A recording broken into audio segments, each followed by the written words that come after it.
Our dear friend Victoria Emily-Bapp is here from Tech Bridge. She's going to explain the work that they all do, and I was fascinated when we met Victoria. She came on the webinar and said, "Yeah, hey, let's have a conversation on this stuff." And I kind of found out what she did. She puts on one of the biggest golf events in the nation.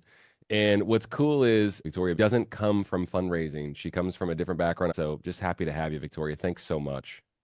Hey, if I I'm could just say, glad to be. if you're watching this on recording, please give us a comment if you agree, disagree, any input that you have whenever you're watching this Welcome on it. the YouTube channel. Please, we'd love to have that because you may be watching it later, and we'll get those questions and any of that back to Victoria for sure. So, sorry, Victoria, please go No, ahead. you're good. That's awesome. I love that. We are only as good as the questions, right? We're only as good as the challenges that are presented to each of us. I openly welcome all feedback, questions, put me to the test here. And Awesome. I'm really excited to be here. I'm really glad that you are having me. Again, I really enjoyed that conversation with Trevor a few weeks ago. And we had an opportunity to talk about not just fundraising. And Trevor shared that there are lots of folks that you all work with. This may be their first go at it.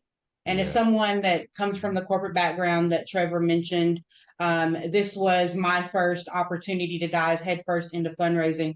So I have an absolutely wild story. I started out in law enforcement right after September 11th, growing up military, being raised military. Many of my friends and family members transitioned from local law enforcement, local civic engagement, and stood up for the call to go off after September 11th to serve the United States, whether that was active duty or in the reserves.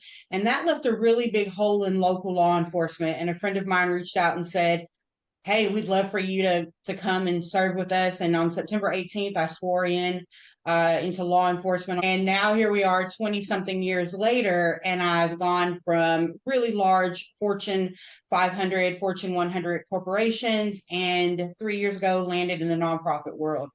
My Yep. only experience before this with nonprofit was being a donor, was Yeah. being involved with corporations that were giving. And then all of a sudden, I found myself on this side with a really great call from TechBridge. TechBridge is an Atlanta, Georgia based nonprofit with a national footprint helping other nonprofits. And we do that in our four pillar approach: homeless support, hunger relief, workforce development, and then pro bono legal. Hmm. And we've been doing that for 25 years.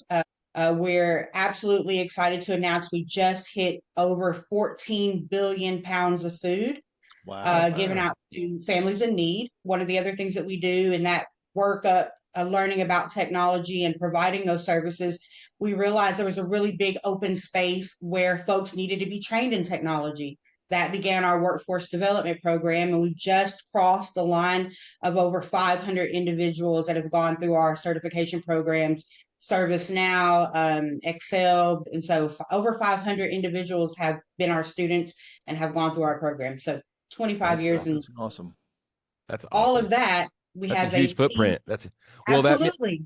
that means that you need to have a lot of corporate sponsors and a lot of donors, it sounds like too, though, right? So, and you Absolutely. come from you had the background in law enforcement and you were working in the corporate side. Did you have, organizations and just in the Atlanta area, even national organizations come to you asking for donations and what have you? Was that kind of your, like when you first started, becoming aware of corporate sponsorships and whatnot and the role that the corporate side could play? That started with my clientele at the time was association and nonprofit, Okay. right? I'm Mhm. working for a large corporation, but my clientele that I'm serving are association and nonprofits. I later transitioned to really large corporate clients in sports and entertainment, but initially I went with this really aggressive approach of how high can I get that ticket? What can I sell them? I come from that frame of mind of Hmm. go, go, Yeah. go, always be closing, Yeah. right? Yeah. And Yep. I noticed we would put on really great events and we'd have really great outcomes, but there's a little bit of a hesitation, right? There's that sticker shock afterwards. And we weren't serving our nonprofit membership based or association clients to the best of our ability, right? Hmm. You're Yeah. putting on a really great event, but are they coming back to you later? Mm. It's if we're not able to serve them and meet them where they need to be met, we would find that they would often really love what we put on that one time, but they may not come back, right? Gotcha. Hmm. Yeah. So that challenged me. How do I think about this a little differently? How can I meet their need, put on a great event, but really be conscious of the dollars that are coming into them have somewhere else to go, right? It's not like it's a corporate event. A really large corporation will like, oh, $500,000. I've had $2 million, $3 million clients, and they can do that every year, right? They benchmark those dollars for that. My nonprofit clients and membership based or association based clients just could not afford it and feel great about it the Monday afterwards. So that kind of changed that thinking. And then I pursued the corporate side, those clients, large sports and entertainment. But my mind and my heart kept going back to that nonprofit side, right? Yeah. Because you feel great on Monday morning with a large corporate client, right? It feels good. We had a great event. We rocked it out. That was amazing. All the confetti and the bells and whistles. Yeah. But the Monday after a nonprofit event, it's like, wow, there's some real impact. I made Yeah. a real difference, and my heart went that way. Yeah. That's awesome. You know, we have similar background. You were in law enforcement. I was a firefighter for the first 12 years of my career. And in addition to doing all the other things, becoming an auctioneer and things like that in the real estate business, and that's what led me in the telecom business. And then, you know, through all those times, same thing, doing the service. And then, you know, when I exited out of the telecom, I was like, what am I going to do? A friend of mine said, well, you're good at the auction stuff. Why don't you do that? And so here I am. You know, it's just kind of one thing leads to It's another. that simple. And now we're doing that. And I agree that the impact that you get to have on the society is a lot different. You know, that thrill of the kill that you get in sales and getting the big deal, it's just not, it's different, you know, because because then you got to go find the next one. But when you're working with nonprofits, that's why I love this so much. I have told Trevor and everybody that listens anytime, you know, when I was in telecom, it's tough. I mean, it's a grind all the time. There's always a fight, regulations, all these things going on. And this, I wake up every day excited. I can't wait to do a coaching session, do a webinar, meet people like you and all the wonderful clients that we work with, and in all the different capacity, because they're making a difference. They're doing something for our society that no one else can do. And that's why it's real exciting. I've met some of the most incredible human beings on the receiving side, and even on like the nonprofit, the team that I work with at Tech Bridge. We're a team of 20 full-time folks, and we are, I mean, millions of dollars in fundraising a year is the ask, and that's what we're pursuing. And these folks wake up every day and they are dedicated to the work that we do. And I'm Yeah. sure you have the same experience. Well, everybody here listening, that's the way they are. That's why they're here. Otherwise, that you know, they've got there's plenty of stuff to do, but they're taking the time. So I'm going to ask you. So one of the things that really intrigued me whenever Trevor was telling me about your conversation was all the big golf tournament that you put on. Tell us And about Gala that, too. because it's Yeah. the biggest one. Because we have a lot of nonprofits that you know had really kind of they'd kind of stopped doing golf tournaments because they're Yeah. expensive, they're a lot of work, they're hard to do, but they've kind of come back around because they're saying, you know what, we think we can retool this and make more money. So There's opportunity there. you know, why are we here? We're not here just to have some fun and go play golf. We're here to raise money. And so talk to us about that, about some of the things and the principles that you've put in place to do that. We just had our 18th annual golf tournament in October. And I'll tell you one of the ways that this event is so very successful for us this year. Actually, I'm sorry, our 17th year. We're waiting to hear back all of the numbers for this year.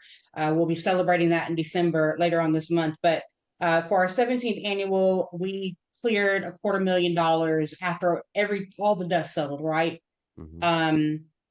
One of the really great things that we've discovered along the way in the process of the golf tournament is if you give folks an opportunity to believe in you, to understand your story, to be invested in your why, and show up every time that they can. Now, you add on top of that, it's a really great day. It's a fun day. We celebrate at Chateau Alon, a very premier golf club here in the Georgia area. Of course, Georgia's home of the Masters. Golf, we take golf very seriously. Yeah. Yeah. Yeah. And so we have, when we say the largest, we are the 8th largest with nearly 400 participants. We are 2 18-hole courses. We're actually transitioning into our third. It is a full jam-packed day. The other thing that makes our golf tournament special is because we also invite sponsor reps to come out and sit on the hole. So imagine Smart. Really what is smart. typically like a trade show almost in a Mhm. big auditorium. We now have tents set up on the hole. This allows not only the golfers to interact with each other throughout the day as they play through, they now get an opportunity to meet with each of our sponsors one on one. They have raffle prizes out there. We've got all kinds of contests. It is not just 5 hours of playthrough. It is full on engagement. It's a great time. Our tournament allows us to have food trucks out on the course. We get to have music out on the course. It is just an all out great time. It So sounds fun. they've Yeah. got a day away from the office. They're having a great day, but at Yeah. the exact same time, they are all in on our mission. That's We awesome. have folks that if they haven't heard from us about 6 months out, they start calling. Hey, tell us about the golf tournament. How can we get involved? How sign us up? And we are partnered with Georgia CIO and Sim Atlanta, two very large tech uh, membership based organizations. And so the recipe for us is we do pairings. Our sponsors get a list of all of upwards of 120 IT executives. These are the folks they cannot pick up the phone and get on a call with them. But what they Mm, can do is sponsor our tournament and get to play 18 holes of golf with that executive, right? interesting. Sign Yeah. us up. Oh, And then that's while at the really Isn't same that good. time, cool? Isn't that cool, right, Jay? Yeah, Yeah. yeah. Yeah. and we have everyone from Home Depot, Georgia Pacific, Ernst and Young, 120 of the top executives, uh, most of which are also sponsors. But those executives are giving up their day to golf through with our sponsors, and they're having a great time the whole way through. So you get to talk about your initiatives of your company while with this executive. There's not the pressure of a presentation or Mhm. rattling off something in 30 minutes. It's easy breezy and you're having a great time Well, That's so people want cool. to do business with people that they have a relationship with. that they We like, talk right? about it all the time. And what a great way to really get to know somebody on the golf course, because you learn a lot about somebody on the golf course. And you Mm-hmm. learn a Yeah, lot if yeah, you want to do yeah. business with them real quick. Absolutely. No And joke. so Yeah. that's a really great idea. That is awesome. Isn't that Uh, cool? Yeah. so Yeah, I thought you'd let like me that. ask you, because you guys are 17 trips down, you're 17 times around the sun doing this. So I'm going to put you in a spot real quick, and I'm going to Do say, it. okay, you're no longer at your current organization. You've got to go start in a new city, Yeah. a new Mm-hmm. deal. Where would you start at, Victoria? What would be the first thing that you would do if you're going to go do a golf tournament in a new place? Great question. One of the things that we're now doing after our 18th tournament is we are now consulting with other companies to do the exact same thing. Hmm. And we do that with nothing for TechBridge to benefit. We just advise. Yeah. Hmm. The first thing that we tell them is you have to get the community on board. That for us starts with it's your venue getting buy-in, having the buy-in into the work that you're doing. They often support us in very big ways.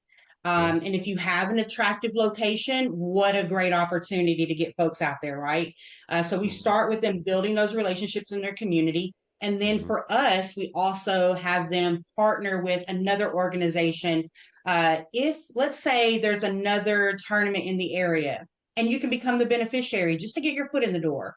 You become the beneficiary of that existing golf tournament and you allow them to partner with you. They get to be the host and you get to go out and share your mission. And that's how you kind of start building that rapport without having the expense, especially if you are a small nonprofit.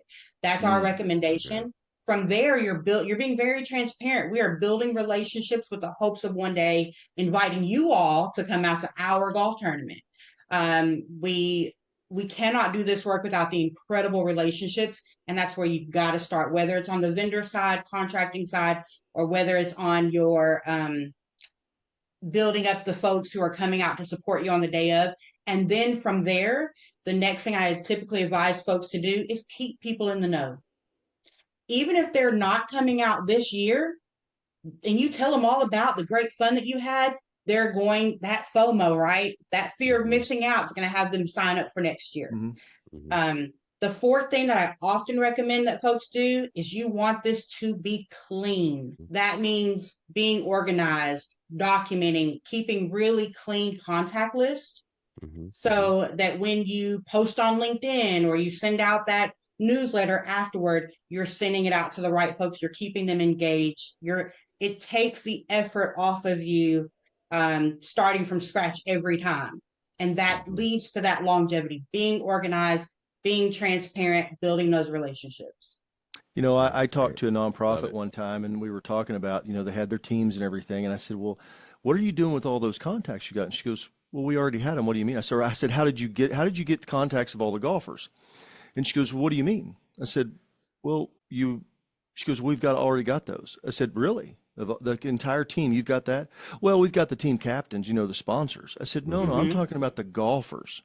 Right. And she said, what do you mean? And I said, well, if I have a team, I'm sponsoring the team, I'm going to go bring 3 other players. Now, they may be from my organization, Mm-hmm. but even if they are, that's 3 more contacts into my organization that you have, which is going to deepen that relationship, broaden that message.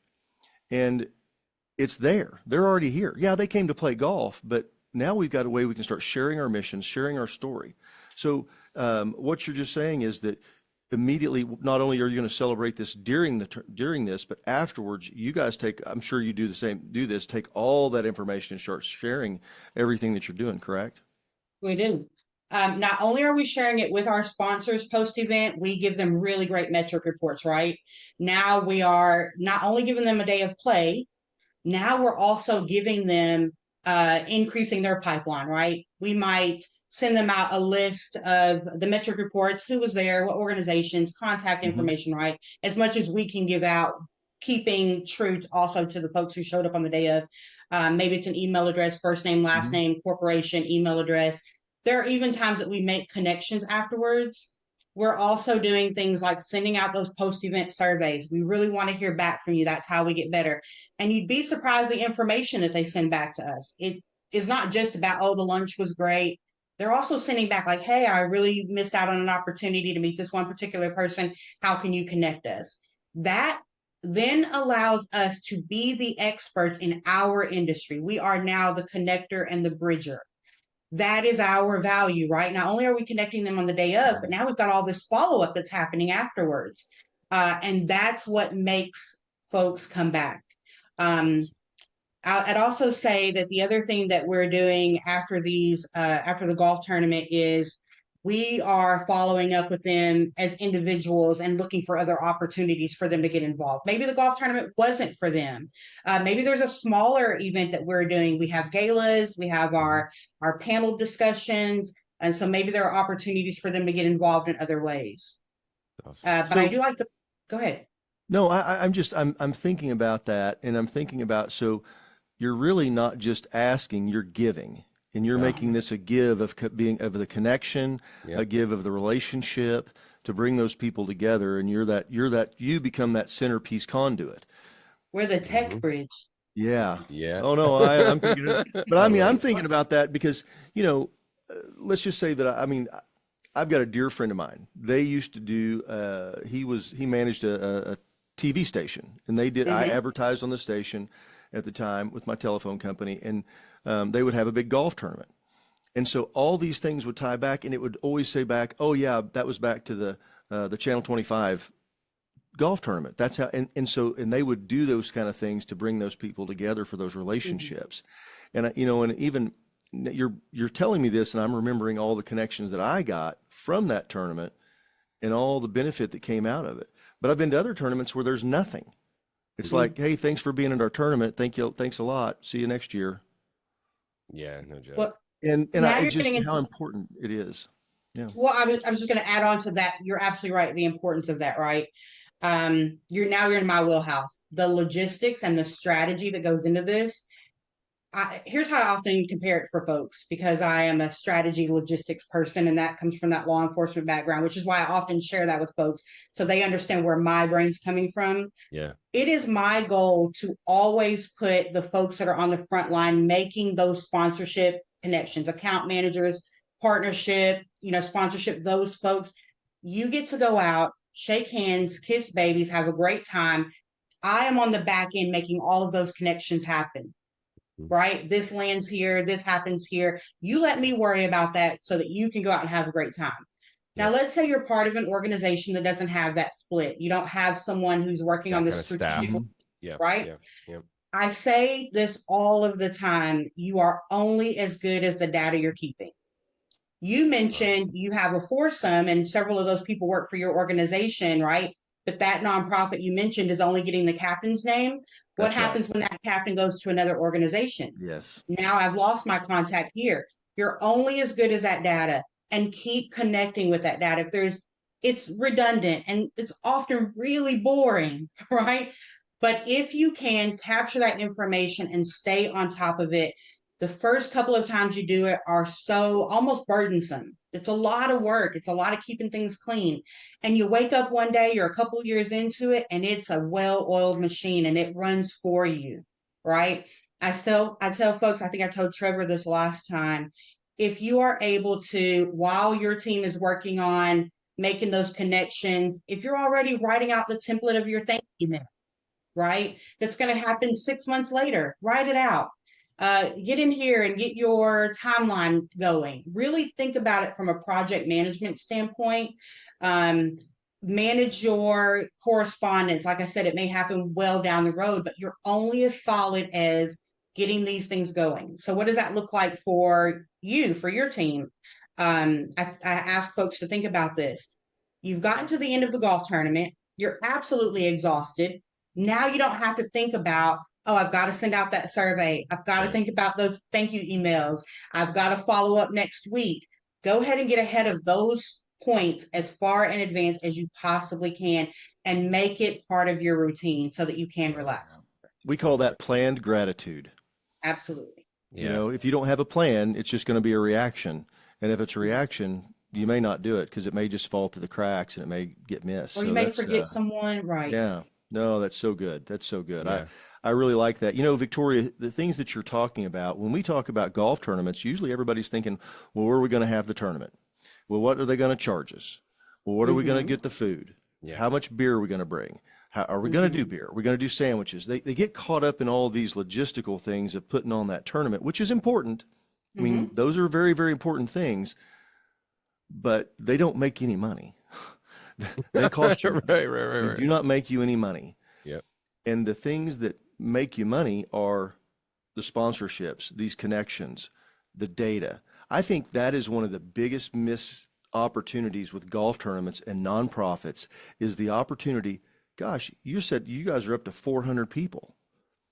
You know, that's 400 connections, and probably out of those, how many are new? 300 of them are potentially new connections that have never been there Mm-hmm. before or not a repeat player. There's somebody else that brought in. And that is I mean, gosh, you've got intimate knowledge. I mean, I don't mean that's the wrong word to use. Explicit knowledge of who they are, who they work for, their contact information, you know, all these Their wonderful initiative for things. their organization. Yeah. And who Yeah. they, you know, all those kind of things. And to share your mission. If you're a nonprofit, your whole world revolves around sharing your mission because when people hear the mission, then they want to help advance that mission. If it connects with them, they're going to want to help it. Some people aren't. I mean, they're going to go, yeah, okay. I just came to play golf, but that's okay. They'll self-select out and you don't waste your time on them. But the ones that do lean in and they do have that opportunity, they go, wow, this is a really cool stuff. Mm-hmm. You never know whenever the guy that's the worst golfer on the whole golf course, but he can write a check for $100,000 and not Oh, miss not it. me. I'm not that guy, but I'm just saying I'm the worst golfer. It's almost I it's lose the almost most always balls. the case.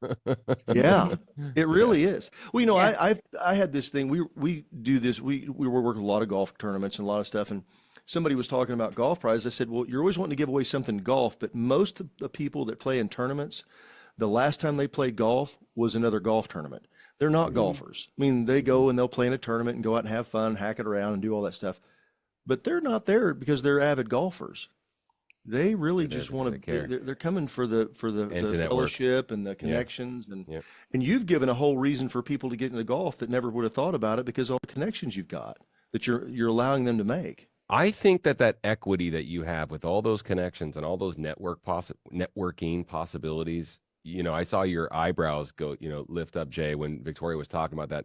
I just think that that's you talk about data, Victoria, all those relationships. I don't think that a lot of nonprofits, whether big or small, realize how much power they have with that, how much equity they have with those relationships where they can introduce and pair these people who, and of course they want to do business together because they're in business. You know what I mean? And just like the benefit of that, I think is overlooked. That's for sure. Yeah. I'm going to push back on something that you said, Jason, around some of your sponsorship opportunities. I'm going to challenge folks to think about this a little bit differently. You mentioned the folks who are bringing in food that maybe that doesn't make you money. Think about every single opportunity is money, right? Mm-hmm. Now, yeah, I'm the shirt sponsor and I'm going to give you $20,000 for that. But imagine that underwritten catering. Maybe I won't even use that. I'll use Tito Vodka, right? And I mention them by name because they do a lot of work for golf Oh, they do. tournaments. Go. Anyone, They're great. Yeah, they're absolutely, great. If you ask, they seem to come to yeah. the answer the call every time. Yeah. Yeah. Mm-hmm. So let's say Tito's is not writing you a check, but they're showing up with $11,000 worth of vodka, Yeah. right? Or they've got they're showing up, or they're oftentimes they will sponsor a truck that will come out with beverages and ice and all the things, right? Um, think about that. Count that underwritten dollar as dollars. Because look, as a Mm-hmm. nonprofit, could I ever Oh, afford to? sure. Right. So I want the folks who Mm-hmm. they want those unrestricted dollars to come into their organization, but each and every one of those other folks matters. And I'll tell you, if you do a really great job this year and Tito's comes in and they believe in the work that you're doing, next year they're showing up with the truck and the check, right? Yeah. Well, If I want to just say, and I want to clear because I completely agree with everything you just you said. absolutely. Because one of the most underappreciated and underutilized opportunity is underwriting. Mhm. Because there may be somebody that's not going to show up at your golf tournament. They're not going to go, but they care about your mission. They can buy into the mission. They see the benefit of it, and they'll offload these expenses. And I believe in underwriting everything. I think you underwrite everything that Everything. costs you money, the stuff that doesn't cost you money. I mean, literally, you can. That's what like they say, the whole sponsor. If somebody goes, well, "What am I sponsor?" I mean, all these The things. hole in the dirt. The flags, the tees, Everything. there's just everything in the world. There's a sponsorship opportunity to it. And you can have a golf cart sponsor. Well, you're already paying for the golf carts because that's part of the deal, but it doesn't matter because it's an opportunity. Mm-hmm. And it's a really good opportunity Mm-hmm. because if you put their advertising on it, they're like, hey, my stuff's all on every golf cart out here. I'm just saying those are I completely agree that everything Yeah, is an yeah. opportunity, but I mean, a lot of times what happens, everybody they get caught up on the debit side of the Mm-hmm. equation and not the credit side. And they don't Absolutely. see it as an opportunity. They think, well, we just can't afford that. And I'm like, well, you can't afford not to do that because that's why people are going to come back to your tournament. Because nobody wants to go play at a cow track a public cow track. And I'm saying there's some really beautiful public courses, and I know people have Mm-hmm. them, and they can be really great. But, it's kind of like certain things, cheaper is not always better. Yeah. Mm-hmm. And to keep those things You in get what you pay mind, for. if you Yeah. want, well, if you want to have one that people are going to come back to, you've got to stretch for it, and you've got to go work Mhm. for that and set the vision at the front and plan how you're going to do it. Not go, well, this is all we could get done. Yeah. Yeah. And Yeah. I'm bringing up this point around the underwriting is because so often, like you just said, it is totally overlooked. And so I Mm-hmm. always want to be really cautious when we're sharing that language with folks. I will have folks who will come out and say, we raised $100,000 for our golf tournament, just a number, right? But Mhm. if Mm-hmm. you spent 50,000 of it because you weren't really leaning into those opportunities for underwriting, it's Yes, it's a hindrance, right? If Yeah. I can absolutely. get 50,000 in underwriting and $100,000 of unrestricted funds for our organization, that's incredible and such an incredible opportunity. The challenge is you always got to be asking, and that's where we kind of lose some folks. Mhm. And I compare this to some of the largest nonprofits. Pick one, right? Goodwill, the what is the Animal Association? PETA. Really, really large, multi-million dollar nonprofits are Mm-hmm. never afraid to ask. Yeah. So, Good how call. much more Good so call. should the smaller folks, right? Ask. Yeah. Absolutely. Yeah. Yeah. And then Yeah. also Well, don't be afraid to be creative and sharpen the pencil, so to speak, too, right? Like, these ideas sound Mm-mm. foreign to some organizations just because they've never done it before, and people fear what they don't understand, right? I totally get it. It's natural trepidation that folks have, but be creative. And you said don't stop, asking, pushing the envelope, so to speak, on these different sponsorship opportunities. Jason brought up I'm go ahead, Tank Trevor. I'm Tank, sorry. but hold tight with that, brother. Please, please, because I want to hear it. But Jason says like, it's like, you're sending someone on the gala side. We're talking about, buying a table, and some guy goes or gal goes, well, I have to fill up 10 tables a year. I don't want to Mhm. buy another table. And then the person at the organization goes, oh, okay, well, no worries. I'm going to send you over some underwriting opportunities. You don't have to show up and buy a table. It's like that's how creative and easy it We Mhm. could will be to make a introduce. drink. We'll have a cocktail Come with your on. name on it. Yep, Oh yeah. Yeah. exactly. Yeah, yeah. Well, or Go, somebody Jay. goes, Sorry. "Oh Yeah, gosh, I'm so sorry, Victoria. I'm going to be out of town that weekend." Hey, not a problem. I got you. Here's some stuff. Well, let me ask Yeah, you. That's what I was going to say is yeah. one of the things that I hear. There's a fear, and I'm going to use fear, and it's fear of Hmm. rejection. It's really what it is. It's just a Yeah, fear hearing of no. rejection. Yeah. But I think it's one of the another really big missed out opportunity. I want to get your feedback on it. So I've got somebody that's come and they bought a team. Maybe they bought two teams. They're doing all this stuff, but then we're looking for some underwriters, and they'll never go ask the person that bought two teams to underwrite something. And I'm like, why wouldn't you give them the opportunity? Because I Hmm. personally have had I've seen where somebody came back and they go, well, why didn't you ask me? I Yeah. would have sponsored that. Yeah. And it was Hmm. kind of like their feelings were hurt because they're like, well, what do I got to do to get you to understand I'm here? I'm on your team. And so tell me what's your feedback with that of somebody who might have that trepidation, or if you've got a story that you'd like to share in that scenario? I say this all the time. Give me the no. Listen, telling me no means one of two things. I shake your hand, I move on to someone else, or I find something that does work for you. Mm-hmm. Give me the no. I have no problem with it. But then If at you least tell me, then. Yeah. Yeah. yeah, if you say, hey, no, that doesn't work for us, that's not really a great opportunity, tell me what would be. Open up this door, Mm-hmm. let's have the dialogue. I'm in this to serve others. We've got a mission that we're out here ending generational poverty. You tell me what works for you.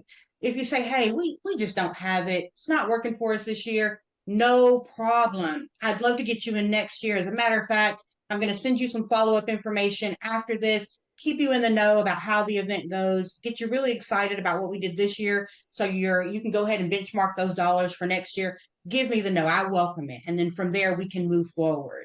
Hmm. I think that once we get over, and it's natural, like you mentioned, Jason, Mm-hmm. we have a fear of rejection. But you're not rejecting the individual. We have to know and give each other grace to better understand that there are lots of things moving behind the scenes, budgets, timeline, other Sure. commitments. Mm-hmm. You're not telling me no. You're telling me not right now, or let's find a better fit, right? Yeah. Let's go. Give it to me. Well, Hmm. I on love that that. same thing, and I'll be real specific about golf because that's Hmm. this what kind of this topic that we're building this around. So one of the things that we see, especially in galas or golf, is they'll have like the platinum. I'm going to use platinum sponsor, the top sponsorship. They'll just say, "Well, you're going to get four teams." I'm like, "Why are you giving them four teams?" Well, because they're paying so much money. I said, "But why? We don't. Why? Just Yeah. give them You one don't need team." to. You And they don't go, need "Well, to. what if they want two?" I said, "Well, everything's negotiable." And Mm-hmm. my point is, don't start off giving them everything away because, it's like tables Yeah. there was a group, they had a $50,000 sponsorship and they were given three tables and they were tables for 12. I said, that's 36 people they got to put in those seats. That's a lot of Mm-hmm. pressure. I said, just do Yeah. one. They go, well, what if they Right. want two? I said, well, then that's negotiable. Okay. Mm-hmm. If you've got somebody and they really want to, and they're going to bring, I'm like, yeah, I'll give you another table. You're going to bring people that's got money, can write checks, can do all this stuff. And it's the same thing. I think just because it's more money doesn't mean you have to just give all this other stuff away. Hmm. Right. Let them understand the impact of what this gift is doing, this sponsorship is going to do, the work it's going to do. So, and that's so you just validated that because you guys don't do it. Right. We don't. I'll tell you that many of our sponsors, they may have the dollars available, but that's a lot of extra work. Like you mentioned, like getting Mm-hmm. 36 people to an event. No And joke. then you have those really large, if you've got 36 people in the room for your largest donor, largest sponsor, then it's kind of cannibalizes in on some others and it gets really, really difficult, right? Hmm. I want to be able to say that there's balance in the room. And so we stay away from that. We find really other ways to engage. We think outside of the box. I also like there to be a lot of balance in the room by the different levels of sponsorship. And my cohort, my counterpart that I work with, our director of fundraising and development, he also feels the exact same way. The way that we go about it is, if our only leverage to you is just this one thing, and the example that you're giving is a table in the room, we're not actually doing our due diligence to make sure that you're having a well-rounded experience as well. Perhaps it's more marketing. Maybe it's, where we're doing logo placement. Perhaps it's allowing you to be a presenter on stage, that sort of thing. We really try to think outside of the box. And when we get stuck, you hit the nail on the head. Everything is negotiable. But we certainly There don't are no want to put rules. we certainly don't want to put the burden on our sponsor to fill up their 36 seats in a room. That's really hard to do. Yeah, I think that, it's such a easy thing to do, and always find a way to say yes. We do that corporately here. We always want to try to find, we just do everything we can to always say yes. We're in a unique position. But everybody can really do that. And so like you said, whenever somebody says no, well, having a conversation, not just going asking somebody, "Hey, Victoria, would you like to be a sponsor? It's $10,000." You go, "I'm probably not sure."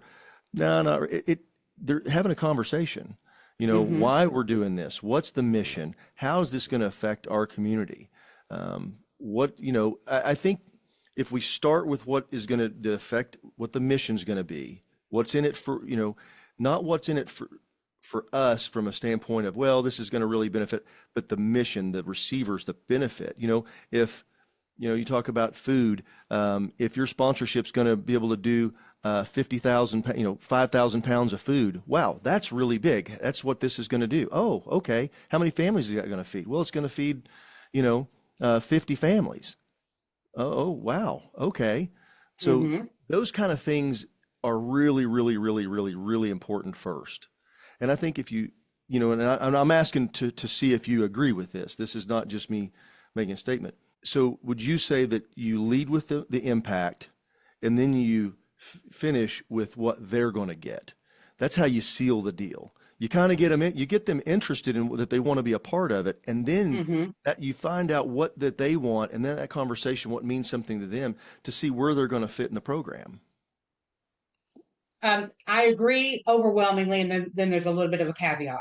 Yes, I want them to know our story. It's all about storytelling. The second level of that is the return on the investment for them. Yes. Oftentimes, who I'm speaking to on the phone, or who our director of fundraising is speaking to on the phone, that person is a signer, but they probably got to get a couple of levels of approval there. So they need to take our story and be able to express it to someone else to get the agreement, get the buy-in within their own organization. So our story, exactly what's in it for that return on investment, and that means I need to know my audience, right? Totally agree with you on both of those. The caveat is, I also challenge groups to think outside of the box for the non-traditional sponsorship levels. I often refer to them as like the T-ball sponsors. When you go to your kid's T-ball game, they're the big heavy hitting sponsors that probably sponsor the shirts. But then there are those guys that just want a $500 banner way out in the outfield that has their name on it. Think about those folks too. Their return on investment is going to be completely different than a big fish in the room who has a PR opportunity that says, "Oh, we're partnered with this nonprofit. They're working in hunger relief. That looks really great for us, and we believe in their mission." The other guy, the smaller fish in the room who just wants that banner and the back fence, they may be like, "Oh, wow, we want to be in the room. We can't do that big impact to that big connection, but we're in the room." So knowing our audience and knowing who we're going after and what we're approaching, just being aware of all of the folks that you want to engage with and what it means for them. So you're absolutely right. Being able to share our story and making sure that we're able to tell them what. We've got a comment from Blake. The experience at a higher end golf club will net you the same amount. Yes, donors are paying more to play, but they are leaving with a guaranteed great experience. He said, "To me, it doesn't make sense to prioritize venue with a gala and not with a golf tournament." Thoughts? I would I would like for him to say it a little bit differently. I'll tell you what I heard.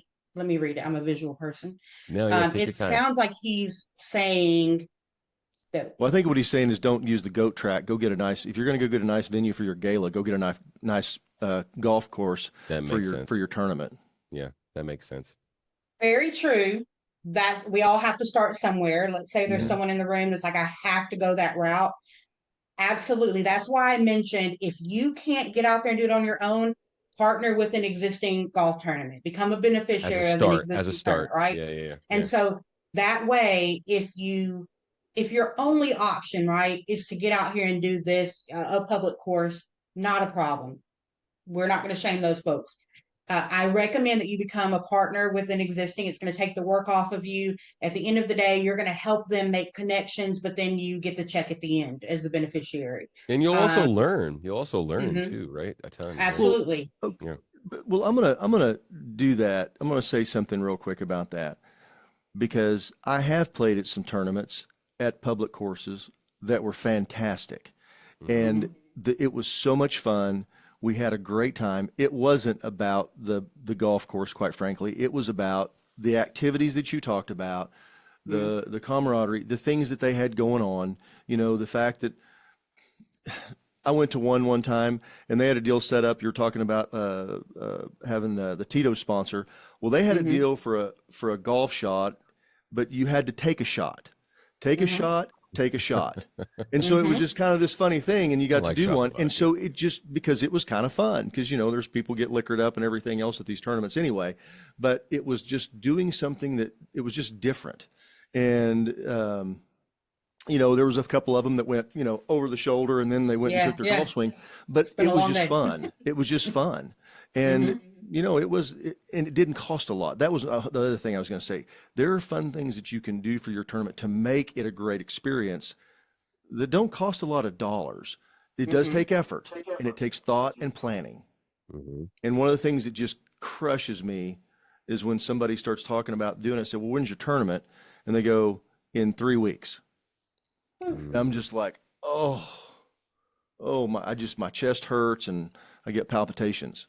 Well, Um, I was waiting to ask a question because of the seasonality that we have involved. And I don't mean to interrupt both of you, but you know, you just brought up something about just chronology. And Victoria, your background is so process driven and so data driven. You're just, it's like, hey, don't wait. You've created this beautiful experience, 18 years in, where now you have folks, corporate sponsors coming at you. If they don't hear from you 6 months out, they go, hey, what's going on? Are we still having the tournament? So Mhm. we're in the last 4 weeks of December, and it doesn't have to focus all around golf or galas. I've just been asking every fundraiser that we have the opportunity to come across and talk to in settings like this lately, where I'm going, what are you focused on right now? You have you're fundraising 12 months a year.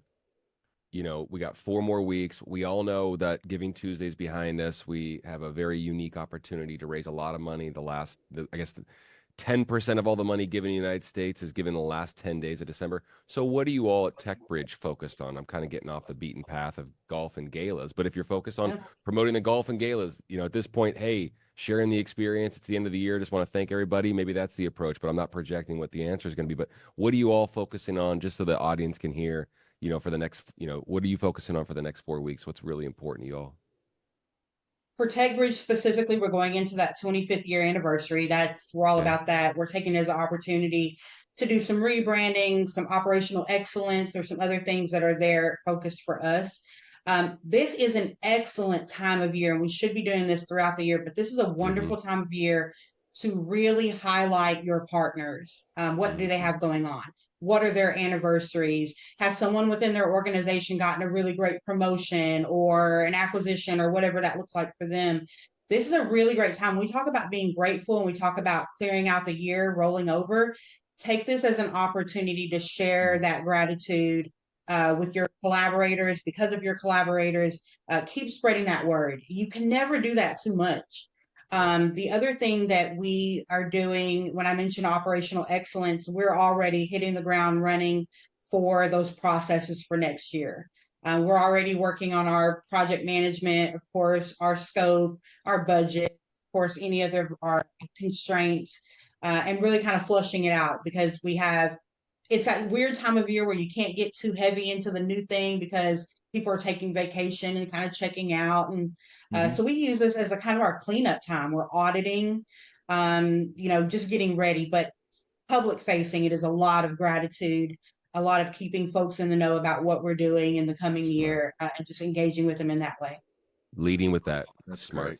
Love it. Yeah. Yeah. That's great. So much of what you say is how we already feel. Hey, do So, we have any I questions? I love want to that. hit anybody up. If anybody else has got a question for Yeah, Victoria, we've please got don't just a be few minutes. bashful. We're going to give something away, and Yep. we'll get everybody out of here on time. But while we've got her here, gosh, this is So some good. really, really good stuff. Yeah, I knew you'd like Victoria's approach, man. It's Oh awesome. yeah, Really, really no, this cool. is Yeah, I just also think it's just great. I mean, when like you said, you had a pull to get in the space just because you saw the work that was happening.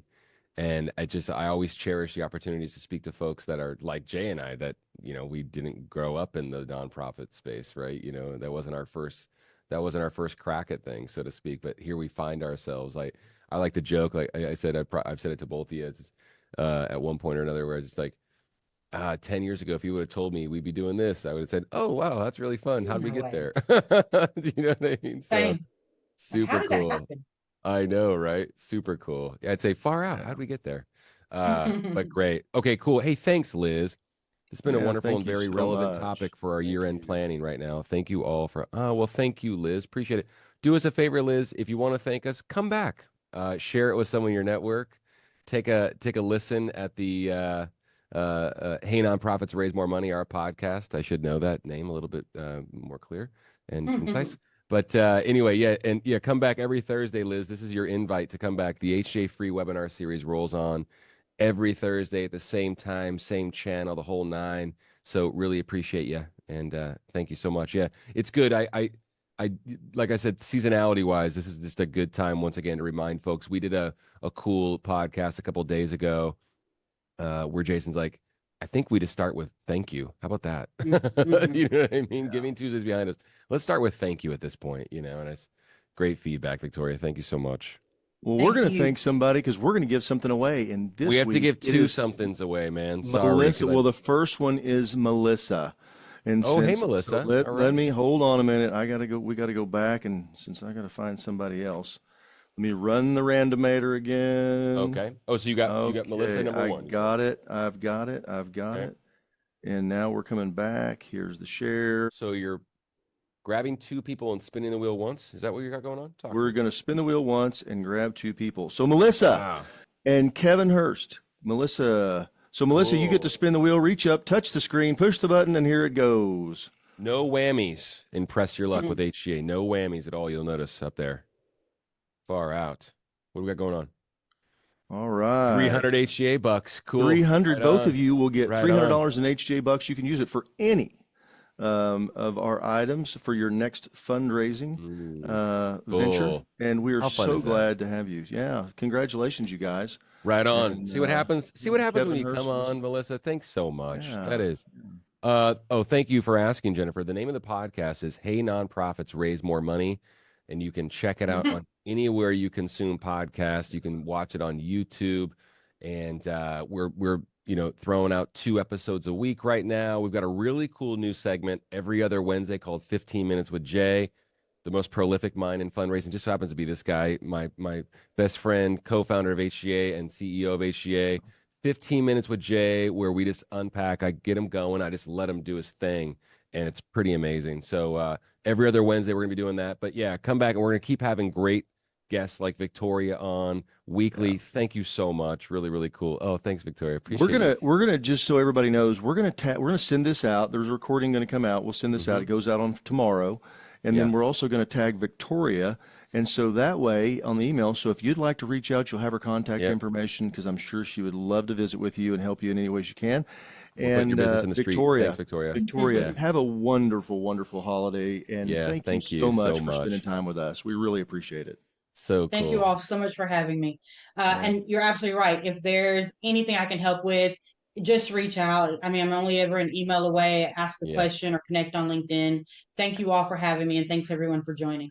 All You right. rock, Victoria. Thanks for the time. Very, very Thank great you. episode. Can't thank you enough. Everybody, thanks for coming. We'll see you all next Thursday.